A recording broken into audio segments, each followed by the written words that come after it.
지금 여러분 보고 계신 것이 이제 국제 전도 폭발에서 사용하고 있는 복음 제시 문인데요. 그걸 제가 조금 이제 편집을 한 겁니다. 편집을 한 것이고, 보통 이걸로 복음 전했을 때 한 15분, 10분에서 15분 정도에 한번 복음을 전할 수 있도록 해주는 그런 체계가 잡힌 전도 문이고요. 이것이 사실 많은 임상을 통해서 검증이 된 이제 아주 많이 다듬어진 복음 제시 문이에요.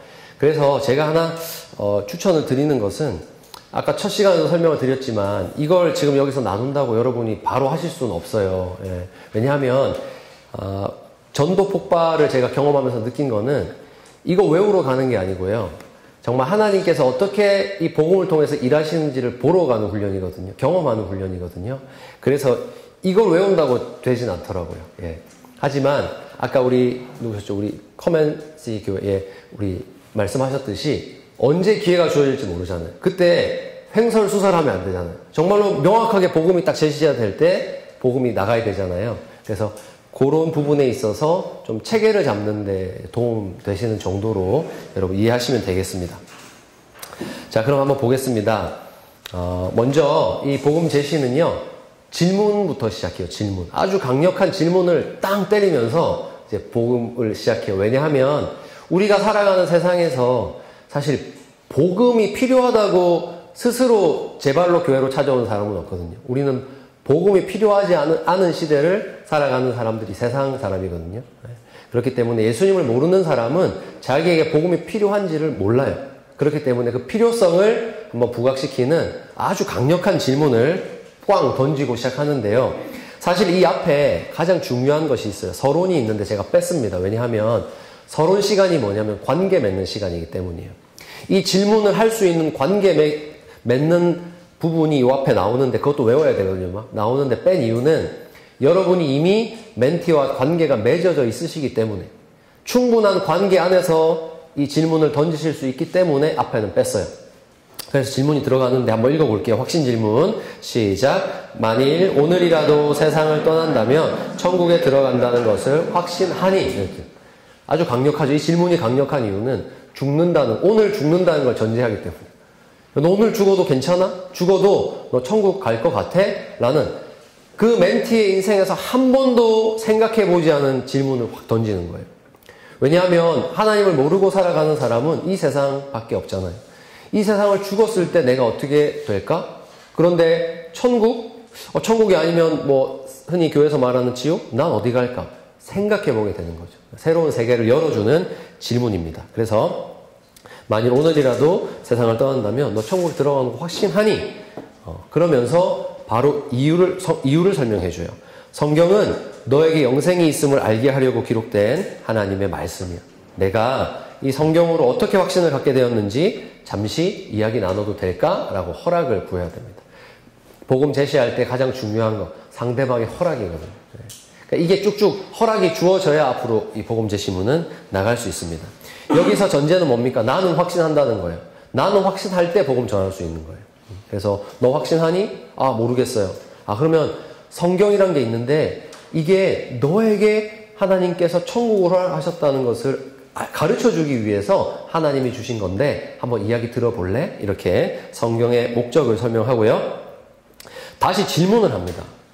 상태를 파악해야 되거든요. 너는 어떻게 하면 사람이 영생을 얻어 천국에 들어갈 수 있게 된다고 생각하니? 일반적인 세상의 시각을 가지고 볼 때 너는 어떻게 하면 천국이라는 좋은 곳에 갈 수 있을 것 같아요? 그냥 물어보는 거예요. 당연히 오답을 말하겠죠. 들어보는 거예요. 그러면은 대부분 뭐가 나오냐면요. 이 세상의 원리가 나와요. 세상의 원리. 무언가에 도달하고 얻기 위해서는 어떻게 해야 됩니까? 노력하고 성공해야 되잖아요. 그게 딱 나와요. 거의 대부분 그래요. 그래서 뭐 구원에 대한 조건을 막 여러 가지 이야기를 하거든요. 보통 노력이나 공로 같은 걸로 압축이 됩니다. 틀렸죠? 그래서 주제를 전환합니다. 너의 대답을 듣고 보니까 가장 기쁜 소식을 내가 전해줄 수 있겠다. 나 이 기쁜 소식을 좀 너한테 전해주고 싶어. 이거거든요. 근데 여기서 가장 중요한 거, 무시하면 안 돼요. 답을 틀렸다고 무시하면 안 돼요. 이 세계, 영적인 세계를 모른다고 해서 무시하면 안 돼요. 너무너무 나는 기쁜 소식을 너에게 전해주고 싶다라는 태도로 복음이 들어가야 돼요. 복음은 그런 것이잖아요. 복음은 기쁜 소식이잖아요. 그러니까 뭐 어려운 공부가 아니고, 너를 힘들게 하려는 게 아니고, 아, 너 이것도 몰라? 이런 세계가 있는 것도 모르고 살았니? 이런 게 아니고, 그렇구나. 그렇다면 이 기쁜 소식을 내가 너에게 전해줄 수 있겠구나. 복음 전하는 멘토님의 기쁨이 여기 필수입니다. 기쁨이 여기 이렇게 첨가돼야 돼요. 예, 그냥 어두운 마음으로 그냥, 그래. 마치 어떤 이 복음제 신문을 쭉쭉 읽어 나가듯이 하시면 안 되고요. 여기에 감정이 실려야 되거든요. 정말로 기쁨이 실려야 돼요. 그래서 어려운 거예요. 훈련이 필요한 거고요. 자, 그러면은 이제 복음에 들어가게 됩니다. 이 부분을 이제 여러분이 잘 외우시면 돼요. 머릿속에 복음, 우리가 전해야 될 복음이 5파트로 이루어져 있거든요. 어떻게 이루어져 있는지 구조만 좀 앞에 주제만이라도 기억해 놓으시면 복음을 전할 때 이 주제를 따라서 쭉쭉 가시면 복음을 아주 효과적으로 전하실 수가 있어요. 자, 복음의 내용. 첫 번째, 은혜입니다. 은혜. 우리는 복음 전할 때 하나님의 은혜를 먼저 강조하고 시작합니다. 영생은 값없이 주신 하나님의 선물이므로 돈이나 공로나 자격으로 얻을 수 있는 게 아니야. 세상의 인식을 이걸로 깨뜨려야 돼요. 그러면서 근거를 얘기하죠. 성경 말씀이 근거가 됩니다. 너희는 그 은혜에 의하여 믿음으로 말미암아 구원을 받았으니 이것은 너희에게서 난 것이 아니요 하나님의 선물이라. 행위에서 난 것이 아니니 이는 누구든지 자랑하지 못하게 함이라. 봐봐. 하나님이 이렇게 말씀하셨대. 행위에서 난 것이 아니래. 하나님이 주시는 선물이 바로 영생이야. 영원한 생명이야. 이렇게 말씀을 해주세요. 그러면서 예화를 드는 거죠. 생각해봐. 우리 햇빛, 물, 공기 이런 거 우리 돈 내고 안 쓰잖아. 이런 예화는요, 여러분 외우실 필요 없어요. 그냥 편안하게 말씀하시면 돼요. 햇빛, 물, 공기 아니더라도 우리가 사람으로서 그냥 태어나면은 하나님의 은혜로 누리는 것들 있잖아요. 그걸 말씀하시면 돼요. 너 햇빛 쬐일 때 돈 내니? 아니잖아. 사실 이 햇빛, 물, 공기가 사람이 살아가는데 가장 필수적인 것이지만 우리 돈 내고 쓰지 않듯이 우리의 능력으로 얻는 거 아니듯이 영원한 생명, 하나님이 주시는 구원은 우리에게 이렇게 찾아오는 거야. 이걸 설명해 주셔야 돼요. 이 부분에서. 하나님의 은혜입니다. 자, 그러면 왜 하나님이 이 영생을 사람이 도달해야 될 목표가 아니라 사람이 누구든지 열심히 교회 다니고 헌금하고 하면 도달할 수 있는 목표가 아니라 왜 선물로 주셔야 될까? 이유를 또 던지는 겁니다. 전한문이죠. 왜 하나님은 이 영생을 선물로 주셔야만 할까? 그것은 인간이 어떤 존재인지 성경의 말씀을 이해할 때 좀 더 분명히 알 수 있어. 계속해서 여러분 근거는 뭐예요? 성경이에요. 성경에서 나오는 겁니다.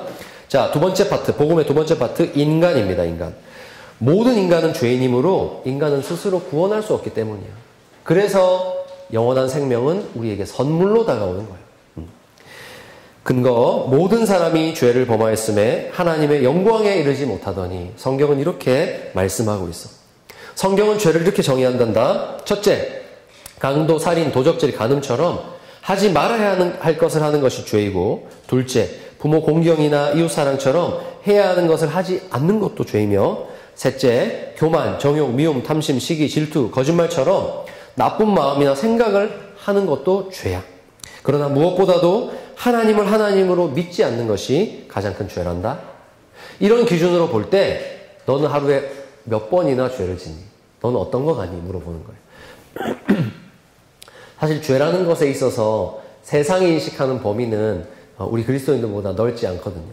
너무나 죄를 쉽게 생각하고 흘려버리는 것들도 많고요. 그런데 성경을 통해서 우리가 우리 자신을 비추어 볼 때요, 정말 살아가는 모든 것이 정말 죄로 가득하다는 것을 깨닫게 되잖아요.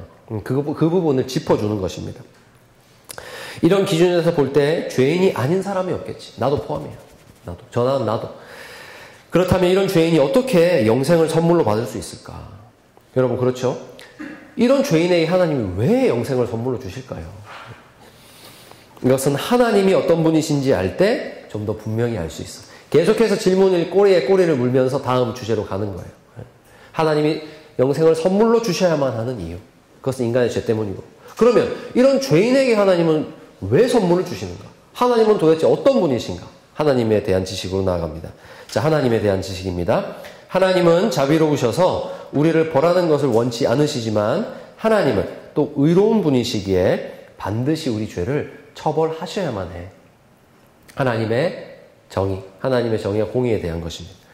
근거는 또 하나님 말씀이죠. 하나님은 사랑이심이라 라고 하셨지만 또 다른 본문에는 벌을 면제하지는 아니하고 보응하리라고 하나님 분명히 말씀하셨어요. 이 양면이 다 존재하는 것이 하나님의 사랑입니다. 하나님은 사랑하시기 때문에 우리를 처벌하실 수 없고, 하지만 사랑하시기 때문에 죄를 벌해야 하는 그런 분이 하나님이세요. 딜레마죠. 하나님은 이런 분이기 때문에 우리 죄인에게도 선물을 주려고 하셔. 자, 그렇다면 전환문이죠. 사랑하지만 벌을 면제할 수도 없는 이 딜레마를 하나님은 그분의 아들 예수 그리스도 안에서 단번에 해결하셨단다. 예수님이 요청되는 것이죠. 예수님이 도대체 어떤 분인가? 사실 교회 안 와도 예수님에 대해서 많이 들어봤을 거 아니에요. 예수님의 십자가, 부활 아마 들어봤을 거예요. 그런데 예수님이 왜 필요한지를 이런 어떤 복음의 체계적인 논리를 따라서 설명하는 겁니다. 자, 그럼 예수님은 도대체 이 딜레마를 어떻게 해결하셨는가? 예수 그리스도는 참 하나님이신 동시에 참 인간이시고 우리에게 영원한 생명을 선물로 주시기 위하여 십자가에 죽으심으로 우리 죄값을 대신 치르시고 부활하셨어 라고 말합니다. 그러면서 이제 예화를 들어주는 거예요. 작은 책자를 하나 손에 올리시고요.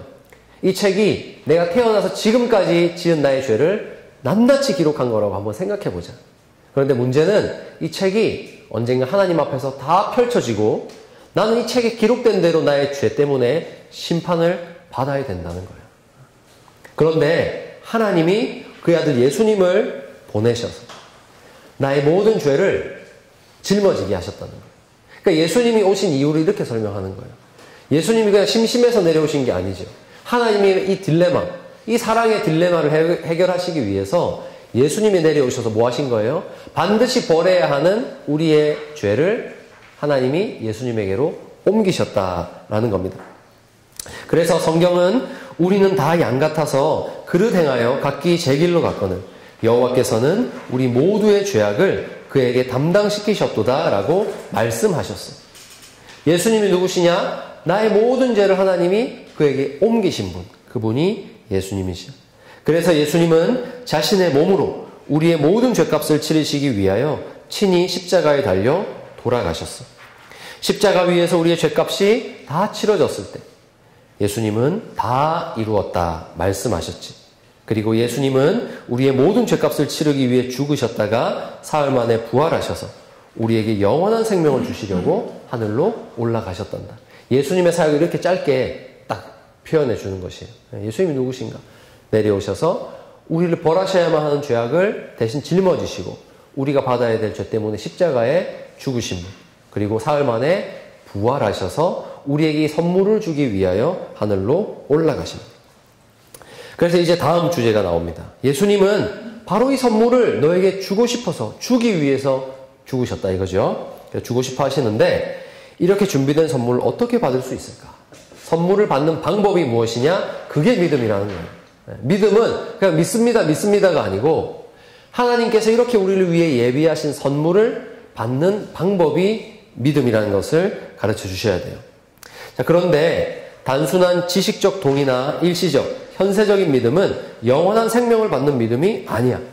하나님이 원하시는 믿음은 나의 구원을 위해 오직 예수 그리스도만을 신뢰하는 것이야. 이 부분이 조금 어려워요. 근거입니다. 주 예수를 믿으라. 그리하면 너와 내 집이 구원을 받으리라 라고 말씀하셨어. 자, 의자가 있다고 한번 생각을 해보자. 내가 여기 의자가 있다는 걸 머리로만 알고 앉지 않으면 이 의자는 나에게 편안함을 주지 않아. 이 의자를 예수님이라고 한번 가정을 해보자. 예수님이 구원자라는 사실을 네가 머리로만 알고 있으면 그건 단순히 지식적인 동의에 불과해. 의자에 앉는 것이 아니지. 또한 예수님을 내 건강, 재정, 취업 등 일시적이고 현실적인 문제를 해결해 줄 분으로만 알고 그냥 예수님 이것 좀 부탁해요 하는 것은 네가 여기 의자에 앉는 믿음이 아니야. 성경이 가르치는 참된 믿음은 머리로만 알거나 문제만 부탁드리는 것이 아니라 그 모든 걸 안고서 네가 이 의자에 앉아서 예수님을 신뢰하는 거야. 이걸 가르쳐 주셔야 돼요. 그냥 사실 우리가 생각하는 믿음이란 게 예수님에게 자꾸 뭔가 부탁하는 거잖아요. 좀 도와달라고. 부탁인데요. 그게 아니고 머리로 이해하고 부탁하는 게 아니고 주님 이 문제를 가지고 있는 나를 받아주세요 하고 가는 게 믿음이라는 거예요. 나를 받아주세요. 나의 주인이 되어주세요. 그냥 나의 주권을 내어 맡기는 그것이 참된 믿음이라는 것입니다. 그래서 주제를 또 전환합니다. 우리가 영원한 생명을 선물로 받고 천국에 들어가려면 신뢰의 대상을 나 자신이 아닌 예수 그리스도께로 옮겨야만 돼. 내가 내 힘으로 살아가는 건 아니고 정말 하나님의 은혜로 산다는 것을 고백하는 그 신뢰가 필요합니다. 자, 그래서 여기까지 설명을 하시고요. 오늘 네가 이 이야기를 들은 것은 이 복음 제시한 이 시간 자체에 대한 강조예요. 이야기 들은 것은 온 우주 만물을 창조하신 하나님께서 사랑하는 아들아, 사랑하는 딸아, 내가 너에게 이 귀한 선물 주고 싶은데 너 라고 물어보시는 것과 같아. 이 시간의 의미를 이렇게 설명해 주세요. 받겠느냐 하시면 너 어떡할래? 받을래? 물어보는 것이죠. 여기서 최대한 받는 쪽으로 하시면 받는 쪽으로 그냥 받는다고요. 막 이게 사실 뭐 강요할 수는 없는 건데요. 이게 복음이란 게 그런 거예요. 지금 내가 너에게 복음을 전하는 이 시간은 하나님이 너를 너무 사랑하셔서 너에게 선물 주고 싶어서 널 초청하시는 거야. 내가 전한 이것은. 그러면 어때? 너 받고 싶지 않니? 최대한 받을 수 있도록 가셔야 되는데 여기서 사실 뭐 여러 단계가 더 있어요. 질문을 더 해요. 바르게 이해했는지 받는지 이런 질문이 있는데 뺐습니다. 뺐고요. 이것만 아시면 돼요. 아까도 말씀드렸다시피 이걸 전할 기회가 사실 많지 않거든요.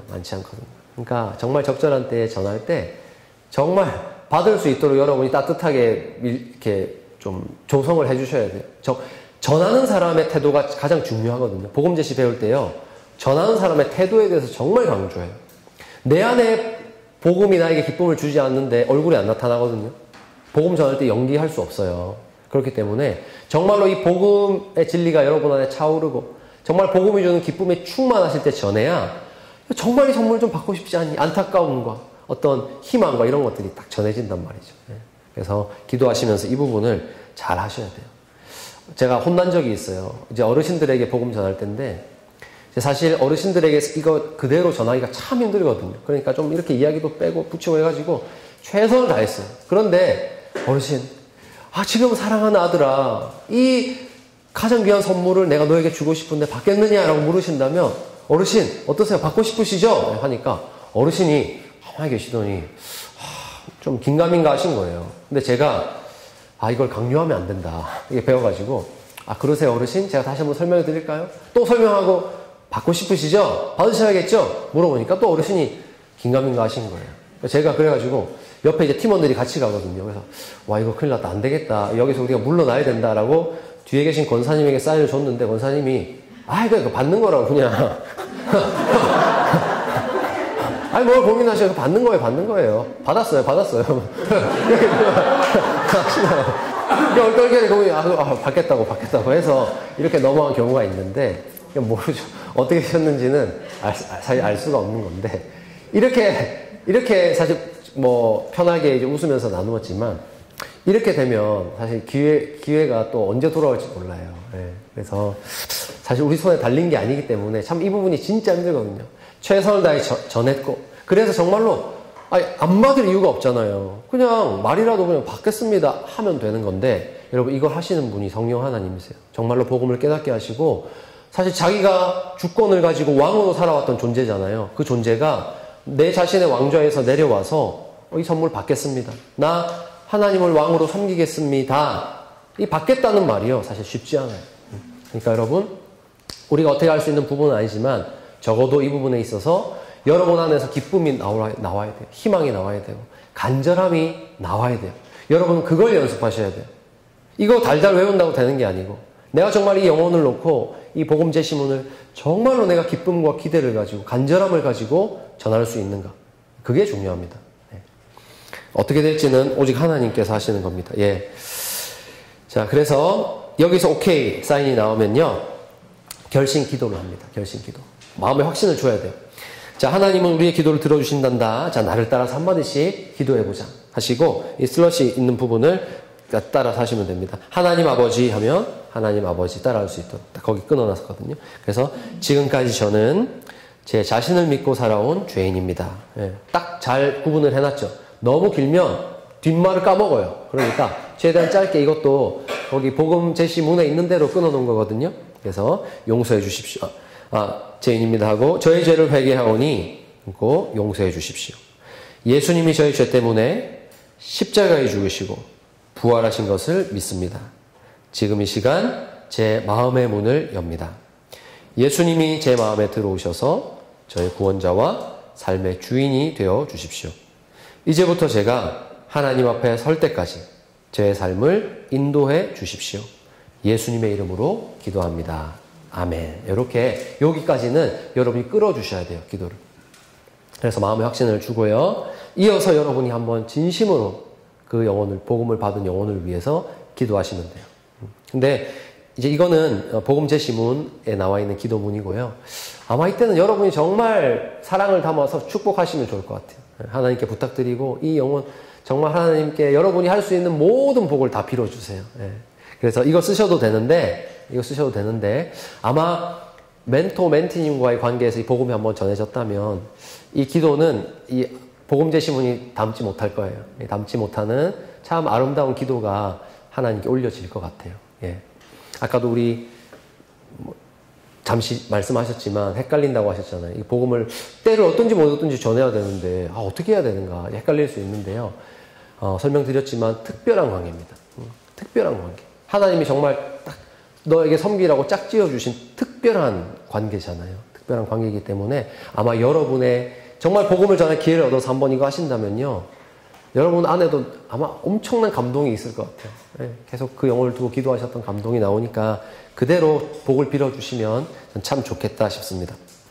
그리고 축하해 주셔야 돼요. 축하. 오늘 누구누구가 예수 그리스도를 믿고 영생을 얻어서 하나님의 자녀가 된 것을 축하해 하면서 마음껏 축복해 주시고 이때는 맛있는 거 한번 캥거루 식당이라도 한번 가시고 이렇게 해서 좀 그런 축제를 하셔야 돼요. 캥거루 식당 아시죠? 아웃백입니다. 아웃백. 저희 애들이 그렇게 불러가지고 거기 가서 정말 맛있는 식사도 함께 하시면서 여러분이 네가 복음 받은 걸 난 이렇게 기뻐해. 이걸 보여주시면 좋겠어요. 복음은 진짜 그런 거잖아요. 나에게 네가 복음 받은 거 얼떨떨할 거예요. 아마 얼떨떨한데 나에게는 지금 이것보다 기쁜 게 없다. 이걸 온 몸으로 보여주시면 그것이 또 멘티에게 감동이 될 것 같아요. 그래서 여러분 정말 간략한 구조만 설명드렸어요. 구조만 설명을 드렸고요. 복음 제시할 때 정말 간결하게 하시려면 이 복음 파트의 5개만 기억하셔도 돼요. 그러니까 여러분 안에 정리만 한번 해놓으시라는 겁니다. 정리만 해놓으시면 이 주제를 따라서 쭉 말씀하시면 어디 샛길로 빠지는 일 없이 한번 복음을 전하실 수 있을 거예요. 이렇게만 활용을 하시고 가장 중요한 거 더듬더듬 괜찮아요. 가다가 예화하다가 갑자기 딴 길로 빠져도 괜찮아요. 가장 중요한 것은 영혼을 향한 간절한 마음이에요.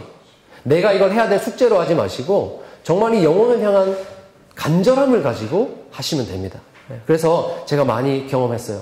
이 복음 제시문 하다가 막 곁길로 빠지고 막 이 복음 이야기 하는데 막 천국 안 보이는데 어떻게 믿냐 막 이렇게 질문하시고 막 위기들이 있거든요. 근데 그래도요. 정말 하나님이 주시는 놀라운 기적들이 있어요. 다 못 전했는데 명확하게 못 가르쳐 드렸는데도 이 선물 받겠다고 받으시고 교회 가시는 분들이 있거든요. 그러니까 가장 중요한 건요. 복음이 들어있는 마음인 것 같아요. 여러분의 마음. 그래서 그거를 멘티가 정말 느낄 수 있도록 이분이 지금 내가 이거 받기를 진짜 원하네. 이게 뭔데? 받기를 진짜 원하네? 아니 이 작은 대답에 이분 왜 이렇게 기뻐하는 거지? 이게 그렇게 중요한 거라고? 복음을 여러분이 여러분의 삶에서도 가장 중요하게 여긴다는 것을 여러분의 얼굴과 표정과 음성으로 보여주실 수 있는 게 저는 복음 제시의 핵심이라고 생각해요. 그래서 하실 수 있는 분들은 좀 외우시고 제가 강력 추천하는 것은 전도 폭발 훈련에 들어가세요. 훈련에 들어가시면 정말 많은 동역자를 얻게 되고요. 정말 이게 많은 실습을 하거든요. 언제 어디에 갖다 놔도 딱 복음을 전할 수 있도록 마음에 딱 이게 준비가 돼요. 사실 이걸 우리가 안 해봤기 때문에 확신이 없어서 두려운 거지 내가 이걸 실습을 하면서 막 거친 환경에서 막 이제 공원 같은 데 가서 전혀 모르는 사람에게 막 다가가서 막 쫓겨나보기도 하고 막 이렇게 하면서 기회를 얻어서 복음을 전해보면요. 담대함이 딱 생겨요. 하나님이 기회만 주시면 딱 전할 수 있도록. 그래서 그거를 형성하는 게 그 훈련이거든요. 그러니까 가능하시면 전도 폭발. 우리 샘물교회에서는 복음 전도 훈련이라고 하는데 그걸 한번 들어보시면 앞으로 멘티 혹은 여러분이 기도하고 계신 분들을 만날 때 아주 유용할 거라고 확신합니다.